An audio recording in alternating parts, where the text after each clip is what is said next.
नमस्कार, आप देख रहे हैं एटीएन लाइव और मैं हूं चंदन। इस वक्त की एक बड़ी खबर आ रही है सिवान से, जहां पर सिवान जेल में बंद मोहम्मद शहाबुद्दीन के बेटे ओसामा साहब को कड़ी सुरक्षा के बीच मोतिहारी कोर्ट में पेश के लिए ले जाया गया।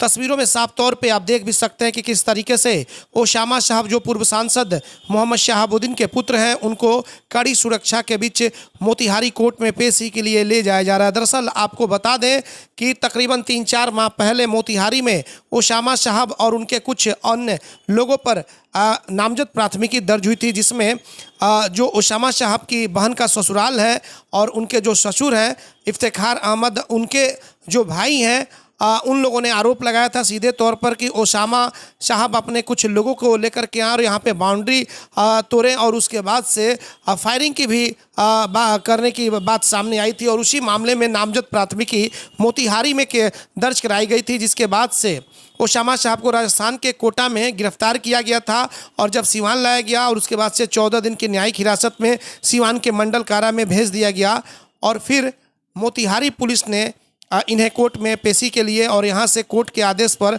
ओसामा साहब को मोतिहारी भेजा गया। तो आप तस्वीरों में देख सकते हैं कि कैसे हम आपको दिखा रहे हैं सीधी तस्वीरें, जो कि सिवान के जेल से हम आपको दिखा रहे हैं कि कैसे ओसामा साहब को एक जो कैदी वैन की गाड़ी है उस वैन में भारी सुरक्षा के बीच ले जाया जा रहा है। और आपको बता दें कि ओसामा साहब का एक झलक पाने के लिए उनके तमाम जो समर्थक थे वो कई घंटों से जेल के बाहर खड़े थे और जैसे ही इंतज़ार करने के बाद, कई घंटे इंतज़ार करने के बाद ओसामा साहब को जब सुरक्षा के बीच जब निकाला गया बाहर और वैन से उनको जब मोतिहारी के लिए ले जाया गया, तो वो तस्वीर आप एटीएन लाइव पे देख सकते हैं। तो एक बार फिर से बता दें कि मोतिहारी नगर थाना में 533/23 जो कांड संख्या है वो दर्ज थी और उसी मामले में ओसामा साहब को कड़ी सुरक्षा के बीच मोतिहारी ले जाया जा रहा है और वहाँ पर कोर्ट में पेशी होगी। आपको एक चीज़ और बता दें, जो जानकारी हमें प्राप्त हुई है कि ACGM 9 की अदालत ने फैसला दिया है,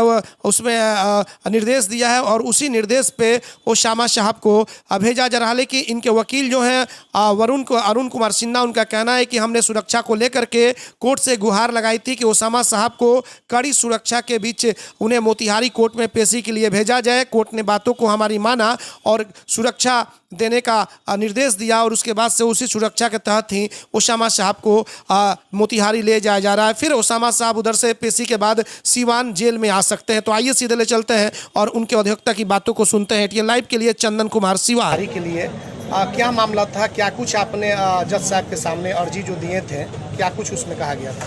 अर्जी उनके सामने जो दिया गया, मोतिहारी से किसी केस में उनकी मांग थी लेकिन उनको खतरा था, इसलिए दिया गया कि इनके स्पेशल प्रोटेक्शन के लिए कोई व्यवस्था की जाए जी। तो न्यायालय ने आदेश पारित किया और उसी आदेश के तहत वो गए हैं, उसी के लिए आवेदन दिया गया। तो ये सर, जैसे कि सुरक्षा को लेकर के आपने जो आवेदन दिया था उस पर भेज दिया गया है, तो क्या वहाँ जाकर के पेश होकर फिर वापस आएंगे या फिर वहाँ कस्टडी हो जाएंगे? क्या निश्चित तिथि पर यहाँ उपस्थित होना है, यहाँ फिर से आ जाना है सेम डे में, आज ही में जब भी भेजे। क्या सर मामला था, कुछ ये जानकारी है? मोतिहारी के केस की जानकारी मुझे नहीं। जज साहब के सामने जो आपने आवेदन दिया था उसमें कैसे खतरा की बात आपने बताई थी? किस चीज़ का खतरा है, किनसे खतरा है? राजनीतिक विद्वेष का खतरा है। किनको खतरा है? ओसामा को है। तो इस पर जज साहब ने क्या कुछ कहा था जो आपने कहा नहीं, उन्होंने आदेश पारित किया। सुन के क्या है आदेश में सर? उसमें आदेश है उनके विशेष सुरक्षा की व्यवस्था के लिए, जो मैं पहले कह चुका हूँ। और सर अगली तारीख फिर यहाँ सिवान वाले मामले में कब पड़ी हुई है? अब इसकी जानकारी मुझे नहीं है, ये तारीख बताएगा या इसमें जो जूनियर वर्क कर रहे हैं वही बताएंगे।